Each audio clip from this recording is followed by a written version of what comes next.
오늘 말씀의 제목을 함께 읽어보겠습니다. 시작. 은혜는 겨울에 자랍니다. 은혜는 겨울에 자랍니다. 모든 살아있는 식물들은 적절한 온도와 습도와 토양, 환경이 주어져야 살아갈 수 있습니다. 그래서 대부분의 식물은 봄에 시작해서 여름에 가장 큰 폭의 성장을 이룹니다. 그러나 겨울은 성장할 수 있는 좋은 환경이 아닙니다. 겨울은 생명이 있는 모든 것들에게 있어서 시련의 시간이죠. 춥고 건조한 환경을 견뎌야 합니다. 그래서 길고 긴 이 추운 겨울을 버티고 견디기 위해서 나무들은 모든 나뭇잎들을 다 떨어뜨립니다. 또한 모든 살아있는 것들은 추위를 피해서 땅속으로 들어가 겨울잠을 자듯이 숨어버립니다.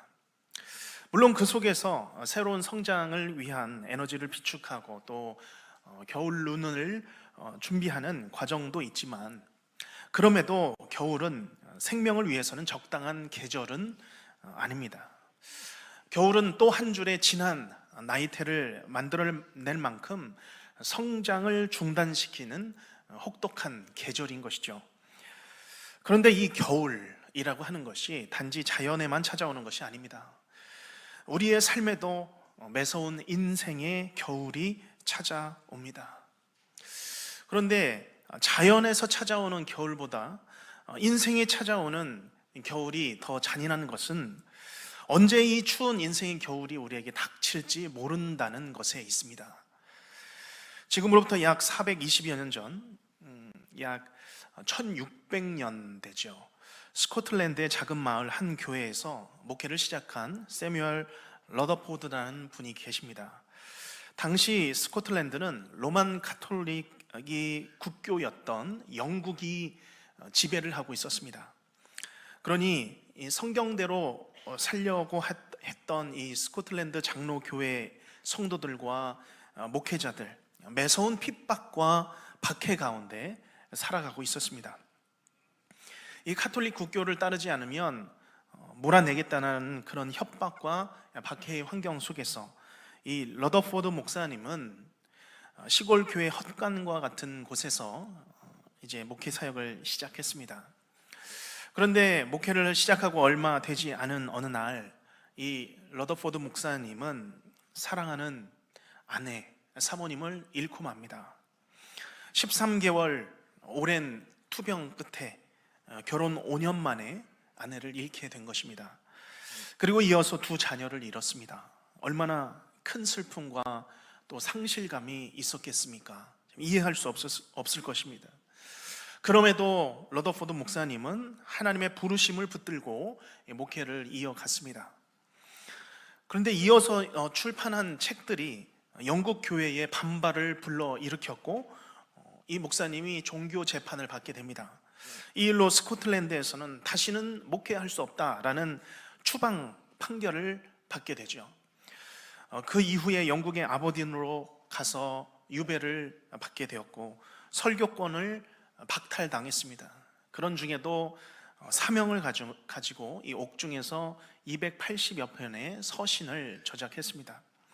그 이후에는 웨스트민스터 총회 총대로 선정되면서 장로교 교단의 어떤 신앙 고백, 유산을 남기게 되었고, 한평생 사람을 두려워하지 않고 하나님 말씀 그대로 설교하며 목회하며 남은 여생을 살아갔습니다. 자, 그런데 이렇게 거칠고 매섭고 혹독한 그런 삶을 살아온 이 러더포드 목사님이 남기신 유명한 글이 있습니다. 한 문장인데요. Grace grows best in winter라는 문장입니다. 은혜는 추운 겨울에 가장 잘 자란다 라는 말입니다. 이 러더포드 목사님은 인생에서 가장 큰 슬픔과 상실을 겪었습니다. 억울함까지 겪었죠. 마치 끝이 없는 어둠 속에 갇힌 것 같은 그런 삶을 살았습니다. 그러나 그럼에도 이렇게 고백하죠. 은혜는 추운 겨울에 가장 잘 자랍니다. 전능하신 하나님께서 행하시는 일은 선하실 뿐만 아니라 가장 좋은 일인 것이 확실합니다. 가장 혹독한 시련 속에서 하나님은 성도를 떠나지 않으신다라는 것을 간증한 것입니다. 주께서는 우리의 고난 가운데 더 가까이 계시며, 아니 우리와 함께 계시며 더 큰 은혜를 주신다라는 것이죠. 우리로 믿음으로 버티게 하시고 믿음으로 견디게 하신다입니다. 우리는 어떻습니까? 우리는 지난 겨울 정말 매서운 추위를 경험했습니다. 사진을 한 장 보시면 이것은 지난 2025년 1월 29일 얼마 되지 않았죠. 1월 29일 한반도 위성 사진입니다. 눈으로만 봐도 얼마나 춥습니까? 한참 눈이 많이 왔을 때입니다. 이 정도까지 오는 것이죠. 이 사진을 어떻게 보십니까? 저는 이 사진을 보면서 이것이 우리의 삶 가운데 찾아오는 고난의 눈폭풍으로 보였습니다. 아마 오늘 이렇게도 매서운 겨울로 뒤덮이신 분이 계실 것입니다. 아직도 어둠에 갇힌 것 같은 시간을 보내고 계신 분들도 있습니다. 하지만 우리가 기억하시기를 바랍니다. 은혜는 추운 겨울에 가장 잘 자랍니다. 은혜는 매서운 고난과 시련을 지나는 성도들에게 더 따뜻하게, 더 능력 있게 덮어주시는 줄로 믿습니다. 매서운 시간을 지날수록 우리를 영원하시며 강하신 그 팔이, 그 은혜가 우리를 두 손으로 더 꽉 껴안아 주신다는 사실을 기억하시는 성도님들이 되시기를 바랍니다. 오늘 말씀은 이와 관련하여 지난 느헤미야 설교에 이어서 레위 사람들이 하나님께 죄를 회개하며 찬양하는 그런 기도문입니다. 그들이 가장 낮은 곳에 엎드렸더니 가장 높으신 하나님을 보게 되죠. 창조주 하나님, 지금도 우리를 보존하시며 통치하시는 그 하나님, 우리를 위하여서 새 일을 행하신 하나님을 찬양합니다. 그리고 오늘 말씀은 6절부터 사실 시작된 말씀이죠. 6절부터 38절까지 이스라엘 백성들, 그들이 어떻게 하나님을 반역하며 살아왔는지, 그리고 또한 그 반역에 대하여서 하나님께서는 그들에게 어떤 은혜를 베푸셨는지를 말씀하고 있습니다. 아브라함을 부르시고 출애굽하게 하시고, 또한 그 이후에 광야에서 그 이후에 사사시대와 왕정시대, 선지자 시대까지 이스라엘 백성들이 살아왔던 그런 죄악된 삶을 나열하면서, 또한 그들의 삶에 대하여서 하나님께서 그들을 어떻게 구원하셨는지를 기도의 문장으로 올려드리고 있습니다. 우리가 오늘 이 찬양의 고백을 통해서 우리의 모습, 우리가 찾을 수 있는 우리 자신의 모습 두 가지와 또 하나님이 행하신 일을 우리가 묵상해 보고자 합니다. 가장 혹독한 역사를 살아갔던 이스라엘 백성들입니다. 매서운 추위 같은 그 계절을 살아갔던 이스라엘 백성들 가운데 여전히 함께 계셨고 변함없는 성품을 보여주셨던 그 하나님의 은혜를 우리가 동일하게 기억하기를 원합니다. 그래서 오늘 가장 매서운 혹독한 겨울 같은 인생을 지나는 삶이라 할지라도 이 모든 추위를 견디게 하시는 우리 하나님의 은혜를 맛보시는 시간이 되시기를 간절히 바랍니다. 먼저 오늘 이 레위 백성들의 기도 속에서 깨닫는 첫 번째 우리의 모습은 누구나 추운 겨울과 같은 이 고난의 땅을 살아가고 있다라는 것입니다. 우리 9절 말씀을 먼저 읽겠습니다. 시작. 주께서 우리 조상들이 애굽에서 고난받는 것을 감찰하시며 홍해에서 그들의 부르짖음을 들으시고 아멘. 하나님께서 애굽 땅에서 거대한 이스라엘 민족을 이루게 하셨습니다. 그러나 그들이 고통하여 하나님께 부르짖었죠. 그때 이스라엘 백성들의 모습은 어떠했습니까? 그들은 능력 있던 사람들이 아니었죠. 잘나지 않았습니다. 그들은 애굽에서 고난받고 있었습니다. 그 시작부터, 태생부터, 출발부터 억눌림과 학대를 받고 있었던 사람들이었습니다. 그런가 하면 우여곡절 끝에 애굽에서 탈출을 했는데 그들이 멈춰 선 곳이 어디였습니까? 홍해 앞이었습니다. 홍해 앞에서 그들이 잠잠하게 기다린 것도 아니었죠. 어쩔 줄 몰라서 모세를 원망하며 원성을 쏟아내던 믿음 없는 사람들이었죠. 그런가 하면 12절 말씀에 보면 백성들은 오랜 세월 동안 40년 동안 광야 세월을 보냈습니다. 15절에 그 속에서 그들은 굶주려 했습니다. 목말라 했습니다. 이 사람들이 하나님이 택하신 선민들이었습니다. 하나님의 백성들이죠. 초라해 보입니다. 볼품없어 보입니다. 그리고 지금 시간이 지난 지금의 모습은 어떻습니까? 느헤미야와 이 백성들마저도 자신의 상태를 이렇게 고백하죠. 37절 말씀 끝에 보면 어떤 문장이 있습니까? 우리의 곤란이 어떻죠? 심하오며. 이게 지금 이들의 상태입니다. 우리의 곤란이 심하오며. 당시 백성들은 페르시아의 지배를 받는 동안 막중한 세금으로 고통을 당하고 있었습니다. 또한 페르시아는 외국과 전쟁을 하려고 유대인들을 병사로 뽑아갑니다. 그들의 자원들을 다 탈취해 갑니다. 빼앗아 간 것이죠. 이 백성들은 예루살렘으로 돌아왔고 성벽을 재건했고 공동체를 이루어냈음에도 불구하고 여전히 해결하지 못하는 곤란한 공경들이 있습니다. 고난이 있는 것이죠.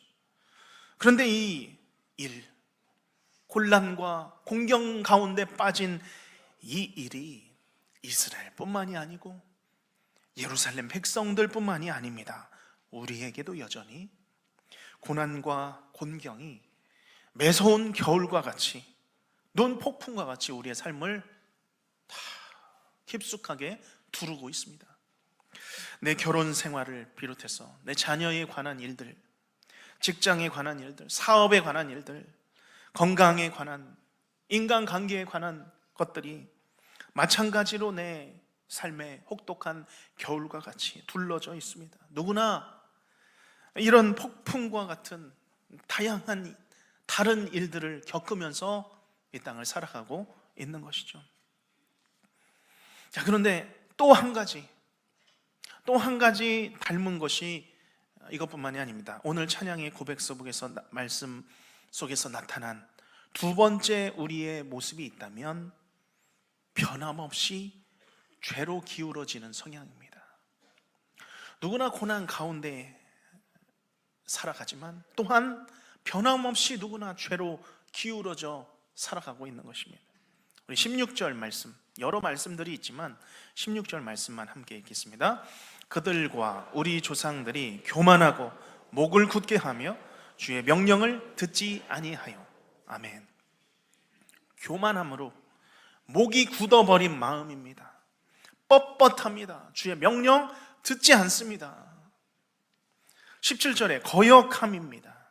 행하신 일을 기억하지 않습니다. 목을 굳게 하고 패역하여 다시 종되었던 땅으로 돌아가고자 합니다. 18절에 송아지를 부어 우상을 만듭니다. 하나님을 모독하는 것이죠. 그런데 이 거역함과 순종하지 않는 마음, 그저 그때 한 시대로 끝나지 않습니다. 변함없이 이스라엘 자손의 자손까지 그 마음이 죄를 향하여서 기울어져 있다는 것이죠. 항상 죄의 돌부리에 넘어집니다. 죄에 미끄러지고 실패하고 또다시 실패합니다. 사실 이스라엘 백성들도 잘 하려고 할 때가 있었습니다. 회개하며 엎드렸습니다. 우상을 찍어버릴 때가 있었습니다. 다시 하나님을 섬기겠다고 결단하며 나아간 때도 있었습니다. 그렇지만 다시 기울어지는 거죠. 가만히 보면 그들이 회개하며 엎드렸던 때보다 하나님을 거역하고 하나님을 떠날 때가 더 많았습니다. 그러면 우리는 어떻습니까? 우리는 잘 살고 있습니까? 우리는 하나님을 잊고 살아갈 때가 많습니까? 아니면 하나님을 기억하며 하나님을 예배하며 살아갈 때가 더 많습니까? 이 이스라엘 백성들의 모습들 딱 우리 모습이죠. 내 모습, 내 일상이며 내 지난 인생의 모습입니다. 우리가 주위를 둘러보면 얼마나 우리 주위에 잘난 척하는 사람들, 또 교만한 사람들 얼마나 많습니까? 그러나 정작 내 안에 내가 더 드러나고 싶고 인정받고 싶어 하는 마음이 있다는 것을 잃어버리고 살아갑니다. 우리가 주위를 둘러보면 얼마나 사치와 욕심 가운데 살아가는 사람들, 거짓을 행하는 사람들이 얼마나 많습니까? 그러나 그것을 보면서 비판하고 비난하면서 정작 내 안에 숨겨져 있는 탐욕과 외식됨을 발견하지 못하고 살아가는 것이죠. 이것이 우리의 모습, 내 모습입니다. 이스라엘 백성들과 똑같은 내 모습이죠. 자, 그런데 중요한 것은 여기부터입니다. 오늘 이 회개와 찬송의 기도가 그저 역사 기록만으로, 그들의 어떤 행한 일들만의 기록으로 끝나지 않습니다. 오늘 말씀의 목적이 따로 있는 것이죠. 오늘 본문은 하나님께서 아브라함을 부르시던 시대부터 이 당대 시대까지 이스라엘 백성들의 지난 역사를 기록하고 있고 거만함과 목이 곧은 역사에 대해서 말씀하고 있습니다. 그러나 지난 이스라엘 역사를 기록한 것은 인간의 역사, 그것을 알려고 기록한 것이 아니죠. 이 인간의 역사를 통하여서 하나님의 영광이 드러나는 것이 목적입니다. 인간의 고난과 공경, 또한 그들의 죄악됨과 그 악함 자체를 드러내기 위함이 아니라 그 고난과 죄악의 역사를 통하여서 고난과 죄악의 역사를 바꿔내시는 하나님, 그 하나님을 알리기 위함입니다. 바로 그 하나님의 영광과 하나님의 그 은혜를 드러내고자 이 말씀을 기록한 것입니다. 우리 함께 10절 말씀을 읽어보겠습니다. 이적과 기사를 베푸사 바로와 그의 모든 신하와 그의 나라 온 백성을 치셨사오니 이는 그들이 우리의 조상들에게 교만하게 행함을 아셨음이라. 주께서 오늘과 같이 명예를 얻으셨나이다. 아멘. 아멘. 주께서 오늘과 같이 명예를 얻으셨나이다. 하나님께서 애굽에 10가지 재앙 내리셨습니다. 홍해를 가르셨습니다. 이스라엘 백성들 구출해 내셨습니다.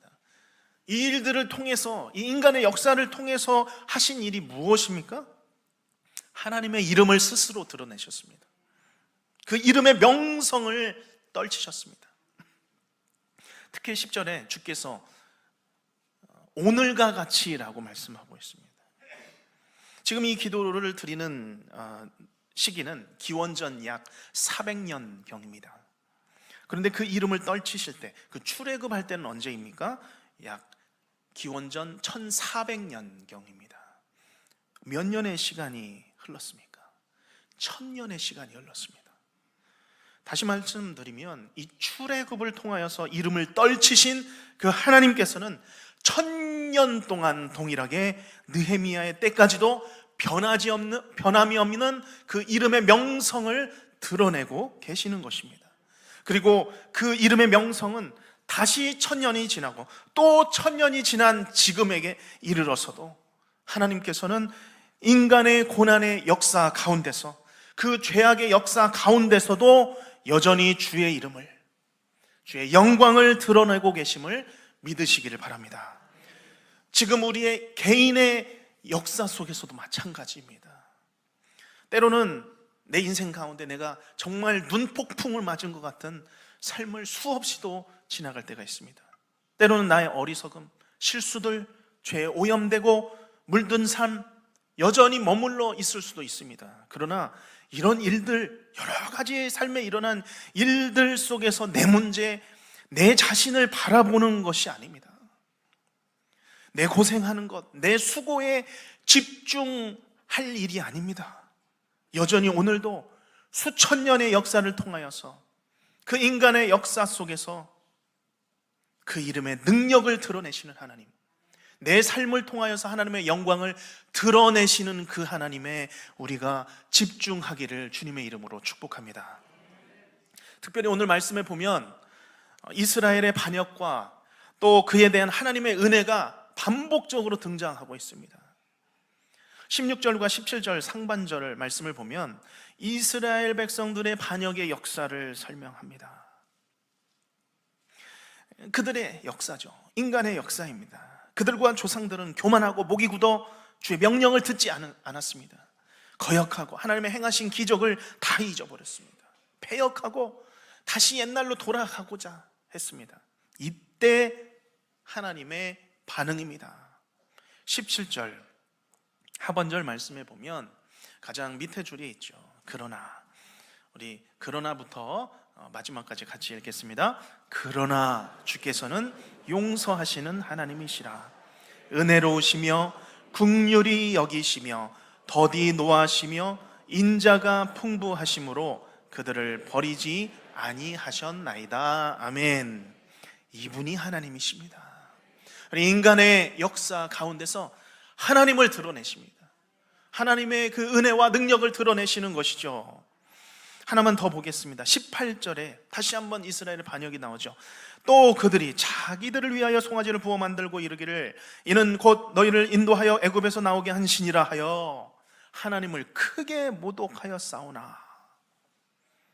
하나님의 반응입니다. 19절 말씀 우리 같이 읽겠습니다. 주께서는 주의 크신 긍휼로 그들을 광야에 버리지 아니하시고 낮에는 구름 기둥이 그들에게서 떠나지 아니하고 길을 인도하며 밤에는 불 기둥이 그들이 갈 길을 비추게 하셨사오며. 아멘. 그리고 그 하나님의 은혜, 그 능력이 20절, 21절, 22절, 23절, 24절, 25절까지 하나님의 베푸신 은혜가 나옵니다. 이 하나님의 은혜가, 이 하나님의 이름의 능력이 우리의 삶 가운데 동일하게 우리의 매서운 추운 인생 가운데 임하시기를 주님의 이름으로 축복합니다. 인간의 약함보다 하나님의 능력과 하나님의 그 은혜가 더 크심을 믿으시기를 바랍니다. 그 약함을 덮고도 남습니다. 이런 내용이 37절까지 이스라엘이 아무리 반역을 한다 하더라도 하나님께서는 반응하십니다. 하나님의 은혜와 하나님의 그 이름의 능력으로 반응하십니다. 차가운 겨울과 같았던 이스라엘의 모든 역사들, 그 행한 일들을 다 덮어버리십니다. 그리고 하나님의 영광이 드러나는 것이죠. 오늘 이 은혜가, 이 크신 은혜가 우리의 고단한 삶 가운데도 임하기를 주님의 이름으로 축복합니다. 하나님은 우리의 부르짖음을 들으십니다. 이적과 기사를 지금도 이 시대에도 베풀고 계심을 믿으시기를 바랍니다. 바다 같은 고난이 막고 있으면 그 고난을 오늘 말씀들을 읽어보면 갈라지게 하시죠. 육지와 같이 통과하게 하십니다. 낮과 밤에 구름 기둥과 불 기둥으로 인도해 주십니다. 우리에게 살아갈 생명의 말씀을 주시고 또 목마를 때는 물을 주시고 거할 집과 터전을 주십니다. 죄악 중에라도 우리를 사랑하여 주시고 용서하여 주시고 우리를 부족함이 없게 하시며 자손의 자손까지도 지켜주시며 보호하시는 하나님이신 줄로 믿습니다. 이 은혜가 우리에게도 임하며 하나님께 영광이 되는 삶을 드리시기를 주님의 이름으로 축원합니다. 자, 그러면 마지막으로 우리가 어떻게 그러면 이 은혜, 더 크신 은혜, 하나님의 이름을 드러내는 그 은혜를 더 받을 수 있는가입니다. 무엇일까요? 하나님께 부르짖는 것입니다. 하나님께 부르짖는 것이죠. 부르짖으면 하나님께서 들으십니다. 부르짖어야 하나님께서 들으시는 것이죠. 건져주십니다. 하나님은 하나님 앞에 내 혹독한 겨울과 같은 그런 고난과 죄악의 모든 짐, 인생의 모든 짐들을 다 기도로 내어 맡기기를 원하십니다. 27절 말씀이죠.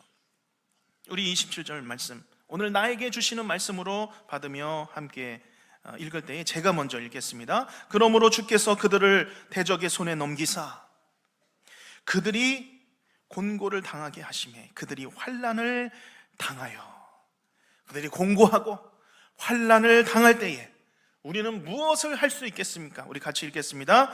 주께 부르짖을 때에 주께서 하늘에서 들으시고 주의 크신 긍휼로 그들에게 구원자들을 주어 그들을 대적의 손에서 구원하셨거늘. 아멘.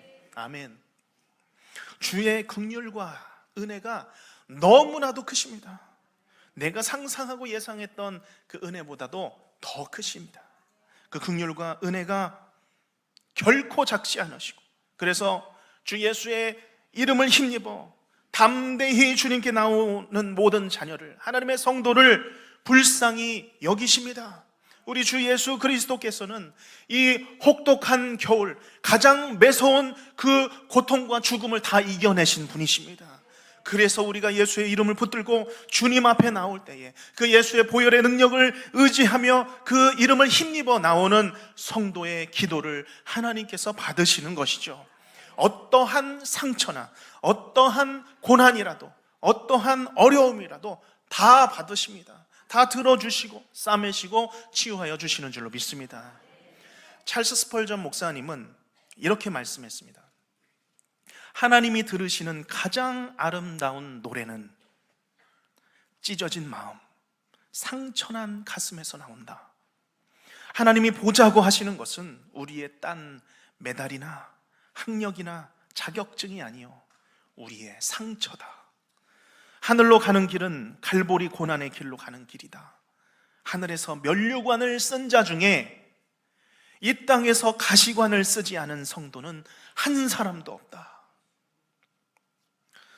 우리는 다 찢어진 마음과 상처난 가슴을 품고 살아갑니다. 가시관을 쓰며 살아가는 것 같은 고통을 느끼며 다 아파하고 슬퍼하며 살아가죠. 그러나 믿음의 성도는 그 상처난 가슴을 품고 하나님 앞에 나아가 기도로 노래하는 사람들인 줄로 믿습니다.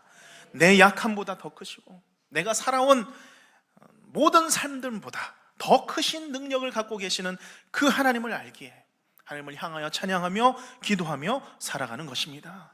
오늘 하나님이 들으시는 가장 아름다운 노래와 기도로 하나님 앞에 나아가 매서운 겨울과 같은 인생이라도 더 큰 은혜를 받아 누리시는 우리 모든 성도님들이 되시기를 주님의 이름으로 축원합니다.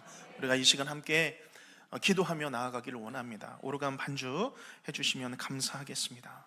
우리 오늘 들은 말씀, 어떤 말씀으로 하나님께서 나에게 이 시간 말씀하셨습니까?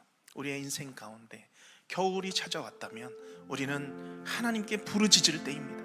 하나님을 찾을 때입니다. 하나님, 환난을 당할 때, 부르짖을 때에 들으신다고, 구원하여 주신다고 약속하셨사오니 하나님 더 크신 은혜로, 긍휼로 그 이름의 능력을, 그 이름의 영광을 주여 드러내 주시옵소서. 우리의 문제를 놓고 하나님 앞에 간절히 주님 앞에 통성으로 기도하며 우리 주여 한번 부르시는 통성으로 기도합니다.